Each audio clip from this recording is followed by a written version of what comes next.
Hello दोस्तों, आज हम करेंगे मैथ के महत्वपूर्ण प्रश्न को हल। आइए शुरू करते हैं प्रश्न को हल करना। प्रश्न में दिया है कि राम किसी काम को 9 दिन में तथा श्याम उसी काम को 18 दिन में पूरा कर सकता है। दोनों ने मिलकर काम करना शुरू किया और 3 दिन बाद मोहन भी उसी काम में जुड़ गया, जो अकेला उस पूरे काम को 3 दिन में पूरा कर सकता है। बताओ पूरा काम कितने दिन में समाप्त हुआ। तो यहाँ पर प्रश्न में 3 व्यक्ति दिए हुए हैं।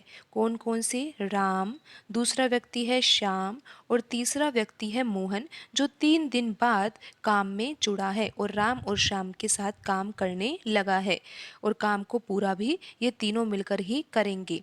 तो यहाँ पर तीसरा व्यक्ति कौन सा है? मोहन। राम किसी कार्य को कितने समय में पूरा करता है? 9 दिन में पूरा करता है। और शाम को उसी कार्य को पूरा करने में कितना समय लगता है? 18 दिन का समय लगता है। और मोहन के बारे में लिखा हुआ है कि मोहन भी उसी काम में जुड़ गया, जो अकेला उस पूरे काम को 3 दिन में पूरा कर सकता है। तो मोहन उस कार्य को कितने समय में पूरा कर सकता है? 3 दिन में पूरा कर सकता है। तो यहाँ पर हम सबसे पहले कुल कार्य को मान लेते हैं। और कुल कार्य हम क्या मानेंगे? यहाँ पर 9, 18 और 3 का लय से क्या होगा? 18 होगा। तो यहाँ पर हम मान लेते हैं कि कुल कार्य कितना है? 18 यूनिट है। तो यहाँ पर अब हम निकालेंगे दक्षता। और दक्षता का अर्थ होता है कि एक दिन में ये कितना कार्य कर सकते हैं। अगर हम राम की दक्षता निकालेंगे तो उससे हमें ये पता लगेगा कि राम एक दिन में कितना कार्य कर सकता है। तो यहाँ पर राम 18 यूनिट कुल कार्य है। राम 18 यूनिट कुल कार्य को कितने समय में पूरा करेगा? 9 दिन में पूरा करता है। तो राम एक दिन में कितना कार्य कर रहा है? 2 यूनिट कार्य कर रहा है। श्याम 18 यूनिट कार्य को 18 दिनों में समाप्त कर रहा है। तो श्याम एक दिन में 1 यूनिट कार्य कर रहा है। और यहाँ पर मोहन 18 यूनिट कार्य को 3 दिन में ही समाप्त कर रहा है। तो मोहन की दक्षता यहाँ पर कितनी हो गई है? 6 यूनिट पर डे, यानी कि एक दिन में 6 यूनिट कार्य को मोहन कर लेता है।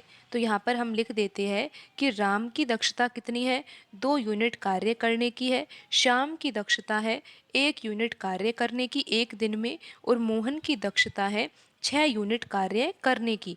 एक दिन में 6 यूनिट कार्य कर सकता है मोहन। तो यहाँ पर हमने कुल कार्य क्या माना था? कुल कार्य माना था हमने 18 यूनिट। तो आइए अब यहाँ पर प्रश्न में ये दिया हुआ है कि राम और श्याम किसी कार्य को प्रारंभ करते हैं और 3 दिन बाद मोहन उस काम में जुड़ता है। तो 3 दिन तक तो राम और श्याम ने ही कार्य किया है।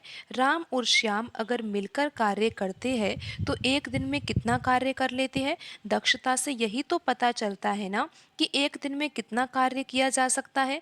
तो एक दिन में कितना कार्य करेंगे अगर ये मिलकर करते हैं? तो 3 यूनिट कार्य एक दिन में कर लेते हैं। तो यहाँ पर ये प्रश्न में दिया हुआ है कि 3 दिन तक तो ये साथ में कार्य करते हैं। तो एक दिन का कार्य कितना है? 3 यूनिट है।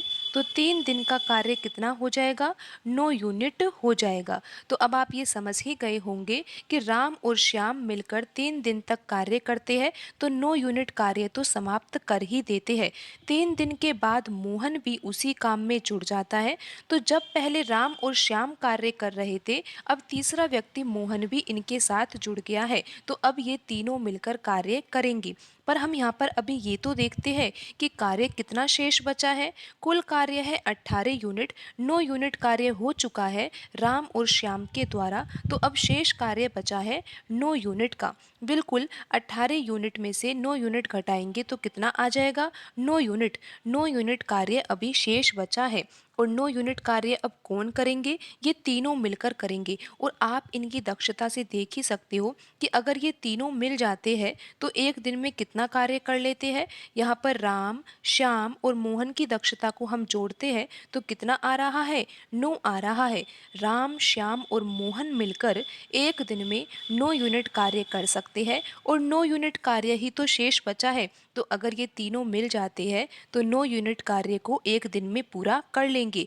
और आपको यहाँ पर पता लगाना है कि पूरा काम कितने दिन में पूरा होगा। तो यहाँ पर हमें ये तो पता है कि 3 दिन तक राम और श्याम ने मिलकर कार्य किया। तो 3 दिन तो ये हो गए। और एक दिन एक दिन कौन सा लेना है? जिस दिन राम, श्याम और मोहन तीनों ने मिलकर कार्य किया है, क्योंकि जब ये तीनों ही मिल जाएंगे तो जो शेष कार्य बचा है वो एक दिन में ही समाप्त हो जाएगा। तो यहाँ पर कुल दिन कितने होंगे?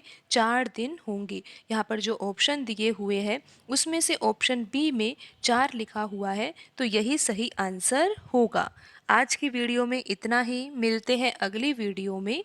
धन्यवाद।